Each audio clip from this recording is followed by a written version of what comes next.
IBO World Champion, La Bella Bestia, coming to you to show my appreciation for the ring IQ. So if you haven't already, get guard, but wow, Howard, look at the strength. follow and subscribe Ring IQ and check out the relay where they cover today's top boxing news. Welcome to the motherfucking relay. We're covering today's top boxing news. Ow! Okay, we'll start with this. Well, this weekend we got two small cards going down. The first card's this Friday, set to go down in Italy, Lombardia, Italia. by way of Matchroom and DAZN. And the relevance of this card for me is one of the fighters fighting on it, the undercard, Sandy Ryan, very recent Matchroom signee who campaigns in the 140-pound division. That's the super lightweight division where Chantel Cameron reigns as the WBC champion, Mary McGee reigns as the IBF champion, Kaylee Reese reigns as the WBA champion. WBO title, that's still vacant, But it will be on the line. when stablemates Kaylee Reese and Jessica Kamara lock horns with each other later on this fall. A tournament that Matchroom put together. This is all set to go down in the 140-pound division where Sandy Ryan campaigns. Sandy Ryan, who sports a professional record of 1 win, no losses, no draws, no knockouts, not yet. Though she does seem to be a bit of a puncher. She was last in action this past July on the undercard of Lee Wood versus Con Su. She locked horns with Kirsty Bavington. That was Sandy's pro debut. And it's still very early, so we don't want to get ahead of ourselves, but so far, so good. Sandy is a blue-chip prospect, seems capable enough. Serious possibilities as a super lightweight and perhaps even a welterweight, as Sandy has very generous dimensions for these divisions. I could see her making a splash at 140 and 147 pounds. She is a bit of a puncher, though she doesn't have any recorded knockouts yet. There does seem to be power there. She does seem to have a mean streak. She's quite aggressive. Spiteful. She's going to be taking on Chinese woman Alexandra Vujovic, who's got an upside-down record. 4 wins, 14 losses, 2 draws. Let's see if Sandy Ryan can't score herself a little knockout here, what would be the first of her professional career. This card's set to go down this Friday. The following day, On Saturday. Boxer is going to be holding their first card since having announced their partnership with Sky Sports and their stable of fighters. What was supposed to be Chris Eubank Jr. versus Albir, now Chris Eubank Jr. versus Anatoly Muratov. After Albir had contracted COVID-19, a couple of faces you want to look out for, a couple of fighters on that card. David Evanesian, this will be his first fight since having given Josh Kelly his first professional loss. He's going to be taking on Liam Taylor. Richard Riakporhe. Look out for that guy. Joe Pickford. Look out for that guy. And up-and-coming bantamweight prospect, Ebony Jones. She's set to be making her professional debut against the always tough, always game, Beck Connolly, who we last saw in action against Ebony Bridges. Ebony managed to stop her.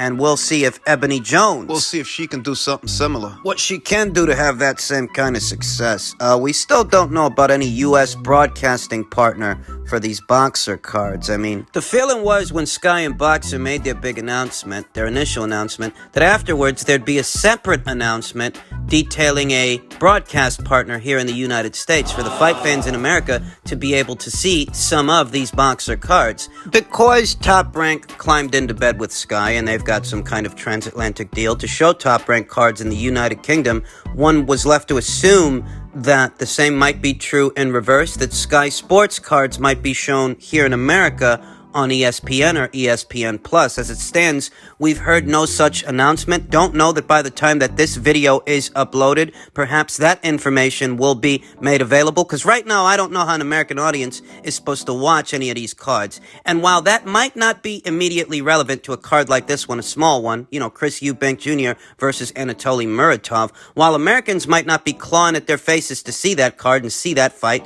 a fight like that, you have to remember, Sky went as far as signing Clarissa Shields. I think Americans might want to see Shields versus Marshall. I mean, I don't think it's far-fetched to say that there might be some American interest in seeing that fight, that showdown between those amateur and professional rivals. I know Clarissa Shields is not exactly a household name here in America, and I know that she's not everybody's cup of tea, but that fight in particular between her and Savannah, They're going to need an American broadcast partner for that one. I'd like to think that by the time that fight rolls around, they'll have one. We're a ways out from that fight, we are, because as it stands, Clarissa Shields' next engagement, I should say, is right here in the United States in October in the Octagon, not the boxing ring, against Abby Montez by way of ESPN and the PFL. Savannah Marshall, she's set to return to action on the undercard of Huey Fury versus Christian Hammer this fall, so we're not there yet. Shields versus Marshall won't go down till next year. The basic idea here is that by the time that fight rolls around, they'll have a U.S. broadcast partner so that people in the U.S. can see that fight, because the fight itself's supposed to go down in the United Kingdom, not the United States. We're a ways out from that fight, we are. Both fighters have got to stay in the winner's bracket, respectively, for it to go down as planned the following year. And hopefully, by the time that fight does roll around, so long as both fighters can stay in the winner's bracket, hopefully they have a U.S. broadcast partner by that time. Unless an announcement is made this week, I don't know how a U.S.-based audience is supposed to take in a card like this one, like the Eubank versus Muratov fight. Now they better fire up the fire sticks. Just back to Ebony Jones, whose progress I'm going to be tracking moving forward. I'm curious to see what this fighter can do and how she holds up, handles herself with a very experienced, very game Beck Connolly. Keep your eyes peeled for this on Saturday. Other news I'm sure most of you are aware by now, the fighting senator, could be the fighting president, Manny Pacquiao, won't be fighting anymore. Manny Pacquiao himself has officially retired in a statement he released by way of his social media that reads, "To the greatest fans and the greatest sport in the world, thank you. Thank you for all the wonderful memories. This is the hardest decision I've ever made, but I'm at peace with it. Chase your dreams, work hard, and watch what happens. Goodbye, boxing." I've already touched on this subject. I touched on it about a week ago on the heels of Manny Pacquiao's most recent loss to Yordenis Ugas and how I felt Manny should have retired after the Keith Thurman fight.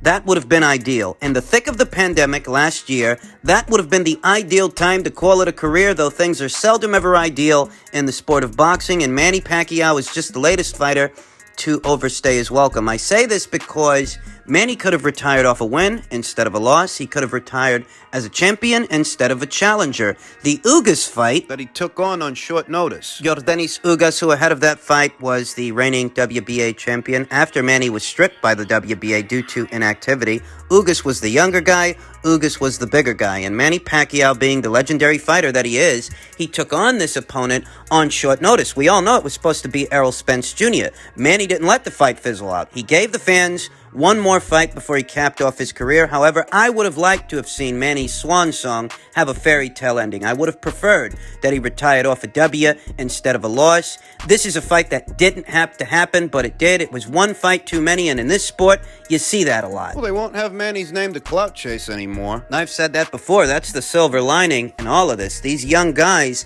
they need to be facing their contemporaries the way that Manny Pacquiao faced his contemporaries in his prime. Those are the fights that these young guys need to be having instead of chasing around the aging legend Manny Pacquiao. And now they don't have that option. Now you're going to have to do it the hard way instead of chasing around an old guy. Because so long as an old guy with a name like the name of Manny Pacquiao is floating around, these young fighters that are climbing these ranks, they're going to target him. It's the nature of the beast. It's just the nature of the business. Now that he's capped off his career and retired, they don't have that option anymore. And this puts to bed any ideas, any notions that Manny would run it back with Ugas. That they might have a rematch. Because ahead of this fight, Manny Pacquiao hadn't fought in roughly 2 years. There's 2 years in between the Keith Thurman fight and the Ugas fight. You know, maybe Manny might decide to fight the guy for a second time because the inactivity might have explained his performance. No. No rematch. No Spence fight. No nothing. He's capped off its career. It's over. Win or lose, Manny Pacquiao is a fighter who's going to be thought of fondly in the years to come. Many legendary fights, many legendary nights, in victory or defeat. Manny Pacquiao exhilarated the fight fans, and he will be missed, but I feel this retirement, it's long overdue. In other news, per a tweet from Mike Coppinger, Top Rank won the rights to the Odd Tour Beterbiev versus Marcus Browne light heavyweight title fight with a bid of $1.1 million at today's, really yesterday's, auction. TGB Promotions, which promotes all of PBC's fights, bid $1 million. Beterbiev is ESPN's #1 boxer at 175 pounds. Browne is number 9. Some people are afraid that Marcus Browne might pull out of this fight, because he's a PBC fighter. And PBC, they don't got the best relationship with Top Rank. We talk about this endlessly on the channel. I don't expect Marcus to pull out of this fight this time. Before the purse bid came around, the Browne people were talking about trying to get Artur Beterbiev in the ring. And I think the fight's going to go through. I think that Marcus doesn't have much of a choice at this point because the PBC don't have any belts for him to fight for on their isolation island. Thus, if he wants some kind of opportunity, he has to go somewhere else to get it. Yeah, I don't think he's going to pull out. They don't have any alternatives for him on PBC's isolation island. Badu Jack, not that long ago, said that he's going to move up to cruiserweight. Jean Pascal just got popped for 4 separate banned substances, so he's not even an option for Marcus Browne, just having a rematch with that guy. The PBC ain't nowhere near as invested in light heavyweight as they are in either welterweight or super welterweight, sometimes called junior middleweight. They just ain't got that many ponies in that light heavyweight show. Thus, they have a scarcity of options for Marcus Browne. Because of this, he has to look for opportunities elsewhere. He's got no choice but to take on either a Beterbiev or a B-Vol even. Yeah, if he wants a title. I would say Joe Smith Jr., but Joe, he's out with COVID, and he could be out for a while. Beterbiev versus Browne. Not a bad fight. Not a bad fight at all. I wouldn't mind seeing this fight go down on the undercard of Terrence Crawford versus Sean Portier. That would be the ideal decorative item to decorate that pay-per-view. We'll see if it happens that way. Interesting situation, interesting fight. Boxer versus the puncher dynamic, though both guys have good boxing acumen. Marcus Browne, A southpaw. good acumen, good athleticism, good straight punches, good stab to the body, good speed. Don't take the best punch. Artur Beterbiev, good boxing acumen of his own, different base style than Marcus. Artur's more of a mid-range to inside guy, close quarters puncher, the hardest puncher in this entire weight class, until further notice. And he's a pressure guy. Artur could never be accused of being very much of a jabber, though he has a jab, and he uses that jab to jab his way in, get mid-range to inside on a guy, and land really hard shots. He generates devastating power within close quarters, and that's saying a lot because most other guys, they need a little bit more room, a little bit more space to add torque, to add some mustard to the shot. Artur don't need that. Yeah, he can knock you out with short punches. Artur, he was last in action in March. Marcus was last in action in April. Marcus rebounded off the loss to Jean Pascal with Denis Grachiev. He's 6 years younger than Artur. But I don't favor him in this fight, I don't. Marcus, he comes from a good amateur background. Former Olympian, this guy. He can box. Artur Beterbiev comes from a solid amateur background as well. And to the eye, he might not seem like the according to Hoyle boxer, but he knows how to find his man in that ring. I don't think Marcus can keep him off him. I think Marcus is going to look to land straight shots from the outside, try to fight on the go, fight on the fly. Because Marcus don't take the best punch and because Artur's so good at applying pressure, I don't think it will be Marcus's plan to engage Artur and punch with him. He's the biggest puncher at this weight, the biggest puncher in his division, so that would be very ill-advised. I think Marcus is going to opt to use his length and his height, box from the outside, try to fight on the fly. I mean, it's not just the chin stuff. It's not just that Marcus don't take the best punch, it's that this guy really is a puncher, the biggest puncher at this weight, so why would you stay in the pocket with him? You wouldn't. No, Artur, he's getting a bit long in the tooth. He's going to have to use those 36-year-old legs to try to catch up to Marcus Browne. I don't know how easy that's going to be. Marcus is 6 years younger, a little bit fresher. And I like Artur for the fight, and I like Artur for the fight by way of knockout, though I do think in spots he is going to have to work for it because he's going to have to catch up to a moving target. Just hope they can get this one over the line without any issues. And finally, continued conversation in reference to the ongoing situation involving Teofimo Lopez, George Kambosos, Peter Khan, Triller, and the IBF, and how Triller may end up defaulting on this thing. We've already talked about how Triller defaulting on this fight, it might be beneficial to them, and it's definitely beneficial for us the fight fans, because it won't be a pay-per-view if it goes to Matchroom, and it won't be a pay-per-view if it goes to Top Rank. We talked about that already in my previous video. So George is holding the fight for Ransom. George wants $300,000 or a little over $300,000 on top of what's supposed to be a career high purse. A very curious move. 2 weeks out from the proposed fight date, October the 16th. I mean, It'll be the most money he's ever made. I didn't get to talk about this in my previous video, not enough time. But it's very curious that George and his people are deciding to do this now 2 weeks out from the proposed fight date. For George, this is a career high purse. It's the most money you ever made. You weren't going to make this kind of money in the beginning, initially. Before Triller won the purse bid. If Top Rank would have done the fight, George would have only made a few $100,000 from it, but Triller won the purse bid, they added all that money to the pot, and now it's a $6 million fight. At least they're $6 million in the hole. You're 2 weeks out from that, you understand? And if they default, you don't get that $2 million.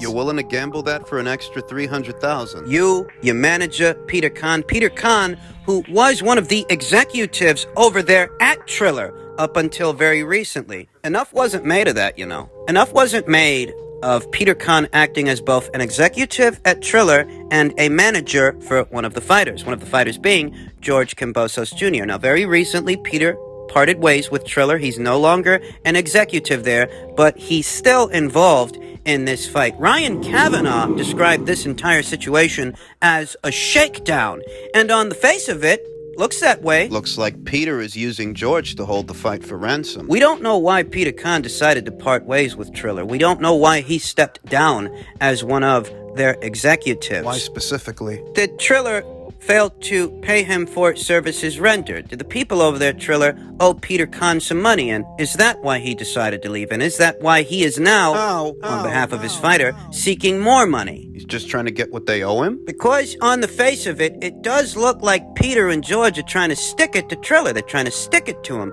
And it's a little nonsensical because you're gambling Triller defaulting on the fight $2 million to your fighter to get an extra $3? An extra $300,000. You're risking missing out on a $2 million payday to your fighter only 2 weeks from now so that you can get an extra $300,000 or a little over $300,000. Am I hearing this right? It feels like something's missing from the story. If you stand on your square and you stand firm on this and Triller ends up defaulting, the fight either goes to Matchroom or Top Rank, you're not going to get with them what you were going to get with Triller. Because they didn't bid as much. And you're willing to take that gamble for $300,000 or a little over $300,000. What, you don't think Triller actually has the money? Is that why you're willing to do this? Because in your own mind, you're not actually gambling $2 million. What does Peter Kahn know that we don't? Because we don't know why he decided to step down. We don't know exactly for what reason did he decide to part ways with Triller. What we do know is that he's still involved in this fight. And all of a sudden, they're holding it for ransom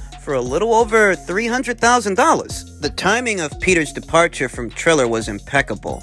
One could interpret this as Peter acting clandestinely on Triller's behalf, on the face of it having parted ways with them, in order to ensure the fight don't happen on a deadline, they can't deliver it, they default, and then it goes to someone else. It becomes someone else's burden. Matchrooms, Top Ranks, whoever. So they won't be in the whole $6 million anymore. He makes waves, holds up the fight, bails him out. That's another way you can look at all of this.